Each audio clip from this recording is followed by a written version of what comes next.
Okay, so now this is like the zillionth time I've tried to record this, and it keeps going poorly because I don't know how to explain this in less than like 10 minutes. I can't explain that I got a new shirt.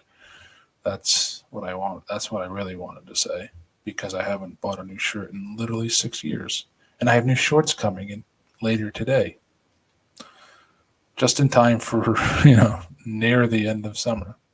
Actually, it'll be warm for a little bit longer, but I haven't bought new shorts either in like 5 years or 4 years either. Just frugality and also being sick, that doesn't help. Like or like incentivize you to like go out and like I'm gonna look my best. But I did want to talk about this topic. I don't know how to. I'm really struggling to figure out how to discuss it. Probably because I should have just planned it out, but I'm just winging it sort of. But I did want to discuss how why I, a disabled person, am not a leftist. Log 19. And the reason why I'm not a leftist, and it does tie into me being disabled, right? Even if you wanted to put me in the spectrum of left wing, which I also reject, but I don't want to get into that because I tried explaining that before, and I just deleted it because it doesn't make it. It just goes off into tangents. But the gist of it is this, and it needs more thorough explanation. If you want me to answer it, I'll answer it in some other vlog or if you whatever. No one watches it anyways, but I do want to get it out there for my own sanity. There is a tendency of people who are disabled to be leftists in general, right? And they are socialist and communist, and I don't know how large the cross section of it, but I feel like the ones that I run into are usually leftists. I am not. I am a communist and a socialist, and you think, well, they're too interchangeable. They are not, right? As a leftist, I do not believe in any of the solutions to social issues, and that one of those social issues happens to be disability.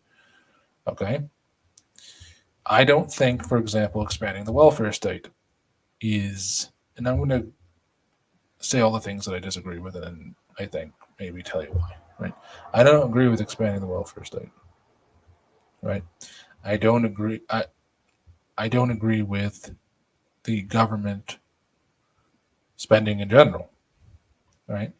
I don't agree with universal basic income. Right? I don't agree with um, you know redistributionist policies. I don't agree with giving a shit about other countries and like the global south and like other things that don't really matter to me, like colonialism. I don't think the state can solve these issues, right? I don't believe in reparations of any kind. I don't believe in any of this shit. Okay, some of those are. Do I have empathy for people, different causes? Yeah, of course. But it doesn't impact or influence my um, how I analyze um, what is presently upholding uh, the entire mode of production. Okay, and what do I think that is? I think it's the state. I think it's not just its prolificacy, which and not only um, its rapid expansion over the last 50 to 70 years, its total spending and outlays and what it spends on rather than what it consumes. Um, so these are two opposite projects, right? How do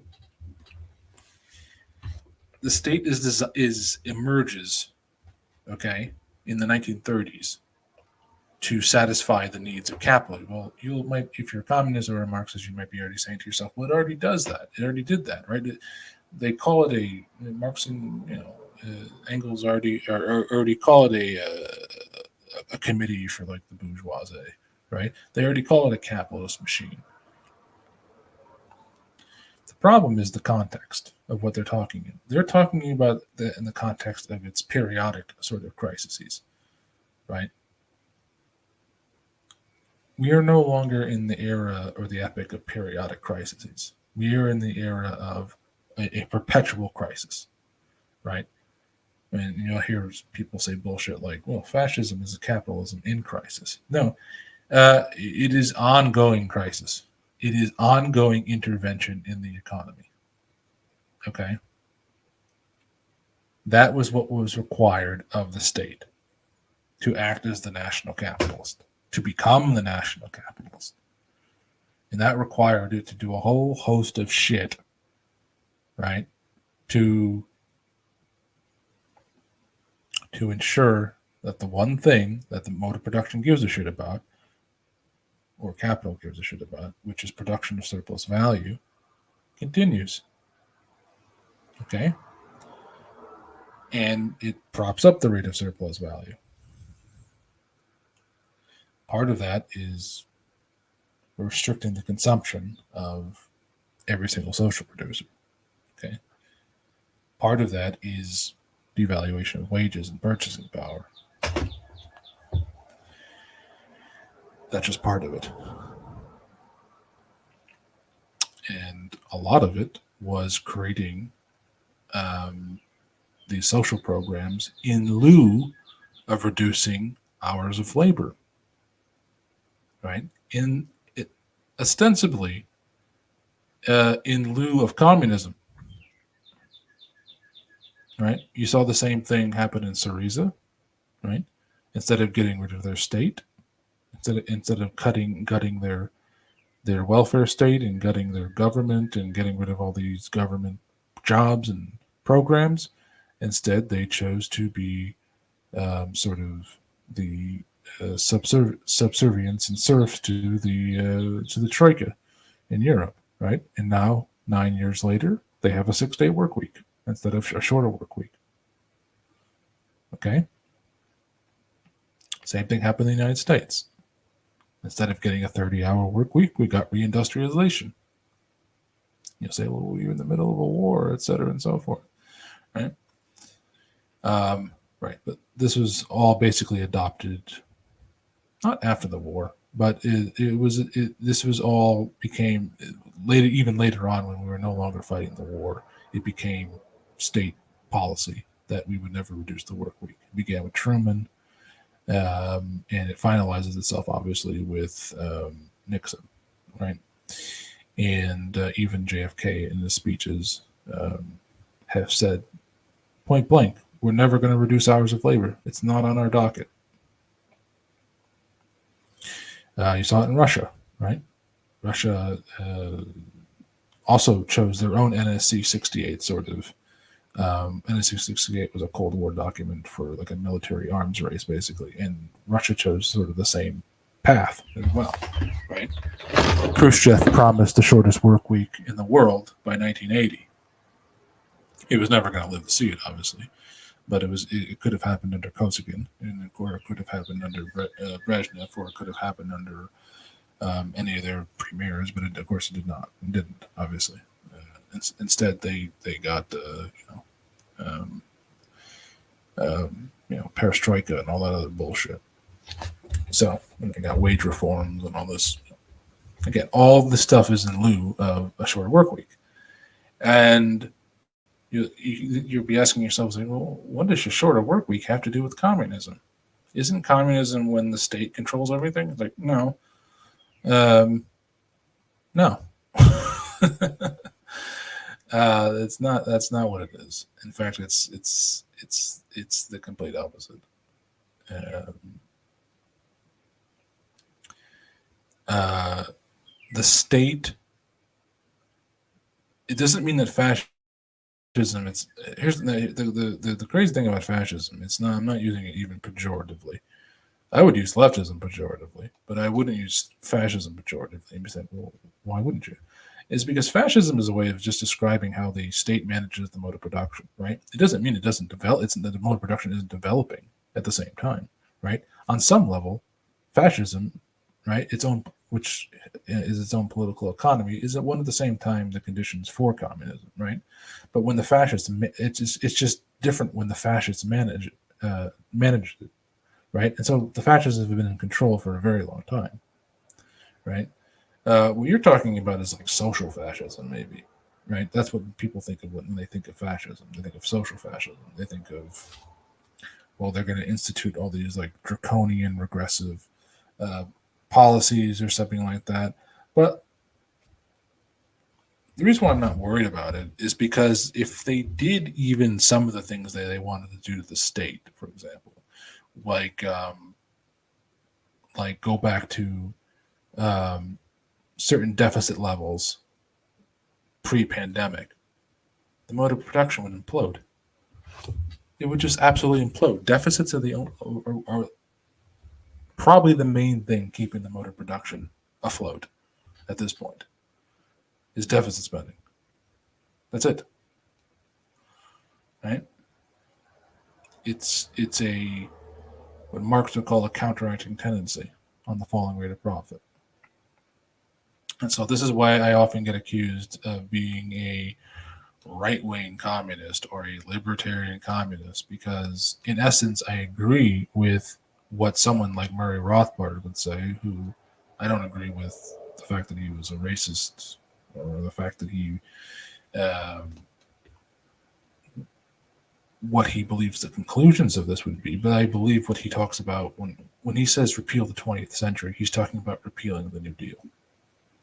Okay, he's talking about repealing all the federalism and monetary and fiscal policies that were implemented during that time period, right? Because if you look into Austrian economics, they're for deflation, right? Why? Well, because they think that when you get to um, it, it will reveal like certain price signals and price discoveries, and then the people who have you know who are investors will be able to buy this capital for cheap, and they'll be able to put it to productive use, and et cetera and so forth, and it'll create cheaper goods and we'll have more growth, et cetera. Of course, what it actually means is the end of prices altogether. It doesn't mean some sort of natural price discovery. The government is the only thing propping up prices. Is the only thing uh, that allows for commodity prices to appreciate at all, or money prices of commodities to appreciate at all, right? So that is like why GDP goes up in a straight line like this, right? But value is just a flat line like that, right? Um, anyways, so the state cannot offer us anything as disabled people. Nothing. Zilch. Other than to go away. All right. And we would be better off without it. And you would say, well, who's going to protect us? Who's going to, they're not doing that now. It's just going to get worse. And so I'm just one person of a particular group expressing this.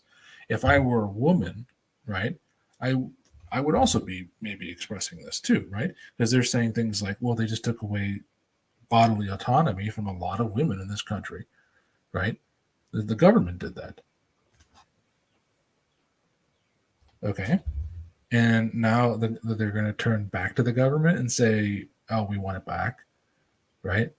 They're not going to give it back. The Supreme Court ruled on it, and there people who are going to be fighting for this, just like the evangelicals did for 50 years, right?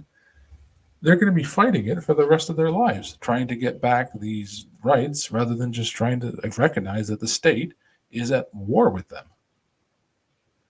It's even at war with the people who make these rules and who wanted these things, right?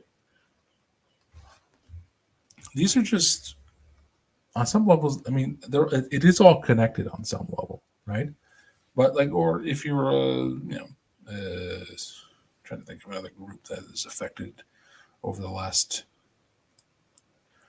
couple of years or something like that, or by these Supreme Court rulings or something like that. Um, if you're if you're a minority of any kind or something like that, you might be thinking to yourself, "Was like, well, maybe we can get the state to, somehow give us more, special, protections as a protected class or of society or something like that, right?" But like for example, then when they revoked some of the civil rights, voting stuff a couple of years ago, um, but they're not, and it has really. Some of it has to do with it being a right-wing Supreme Court, but some of it has a lot to do with, again, the state is just actively at war with civil society, which is us, right? With its social producers, right? It is not out to make our lives it's easier. It's entirely in service of capital and its specific function, which is to constantly self-expand. That's it. Although there is good evidence that the fiscal and monetary tools are perhaps running dry. Right, there is good evidence that the national capital in the United States is shrinking. Right, but that's neither here nor there. The point being is that if you are part of some sort of minority group like disabled people, although I think I have read some report that like a third or 20% of people in the country have some sort of disability, whether they recognize it as such or not. Like a speech impediment and disability, for example, right? But the government is not there to protect us, right? The government is not there to ensure that we're safe.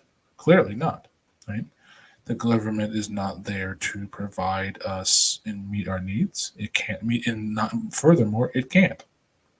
Right? It cannot mediate your needs. It's not possible. You are an individual. You're different than, even if you have the same illness as I do. Your needs are different. Your needs are entirely different, right? At a social, emotional level, at a psychological level, at a physical level, whatever it is, it can't be mediated by this one entity called the state. Okay, and so that's it. That's pretty much it. I mean, it's really just I'm against the state because it has emerged as something. It was always shitty, right? I mean, Marx and Engels were calling the state a parasitical, as far back as the 18th, when he wrote the 18th Brumaire, right?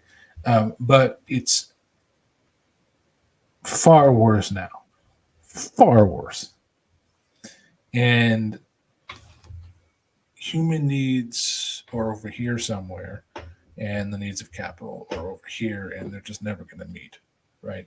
They're just parallel lines. They're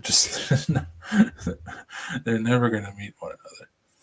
So that's pretty much why I'm not a leftist. Is just that the left agrees with, on some level, they agree with fascist management of the state of the economy, right? And I think, as someone who's disabled, I think that the state cannot benefit us in any way. That doesn't mean that I think the capitalism is going to give a shit about me either, right? But I think these are, of course, false choices, right? These are always the false choices that get labeled against someone like myself, who would say, like, well, I don't want the government doing this. It's like, well, then you want what, the capitalists to take over? It's like you don't understand. Like, the capitalists all go away if the state does. They are more dependent on the state than anyone in the country at this point. Okay, more dependent than any disabled person. The capitalists are disabled. Okay, they're completely impotent at this point, and I know it doesn't seem that way, but they are, right? Because they're reliant on government spending. They're reliant on government contracts. They're reliant on federal dollars, right? And so, yeah, of course, they benefit from it greatly, but they are an obsolete class at this point. The proletariat are already communist society, right? We just have, and I'm not talking about the realization of the proletariat, but we are already communist society, okay? And it's important for people to recognize that we don't have to do little more um, than overthrow the state at this point. And you'd be like, well, that sounds like a tall task. It's like, not really. It'd be a taller task to try to like take it on in a street fight. It'd be a taller task to try to like vote it out of existence, which is also just an impossibility, right? Um, it's easier to organize to reduce hours of labor as much as possible, or force the government to reduce its own hours of labor, or to force it to balance its budgets. And then we could have a society where, to give you an example that I've used before in the past, where maybe our illnesses, people like myself with very complex illnesses, could get it solved faster, right? Because we wouldn't have to rely on the government to finance these things, and there would be less barriers to sharing information and knowledge. There'd be a more open source society. People would be able to collaborate more freely. There wouldn't be all these draconian trade deals that protected trade secrets and state secrets as well, and all these pharmaceutical that benefits pharmaceutical companies and their trade secrets, et cetera, and so forth. And this could just all be shared. All of our research should be shared, and maybe we can accelerate not just the productive forces, but the sort of the means of research and science, and we can sort of harness that right into figuring out more, not just ways to make society better generally, but to actually like gain control over sort of the processes of life itself. But anyways, that was still longer than I wanted it to be. I don't know if I said all of it coherently, but that's why I'm not a leftist. I'm just not. I think it's the left aligns itself too closely to the establishment and the state, and that state is vehemently anti-human, right? And it is actively eugenicist, or is the right word? Yeah, they're actively practicing eugenics at this point, as evinced by COVID in the pandemic, and just allowing millions to die and not giving a shit about disabled people in the aftermath of it. So, on top of the many other examples, but principally the main example is obviously, of course, the fact that it is managed in a anti-human needs fashion in favor of the needs of capital. And the main point of driving that home is that it cannot be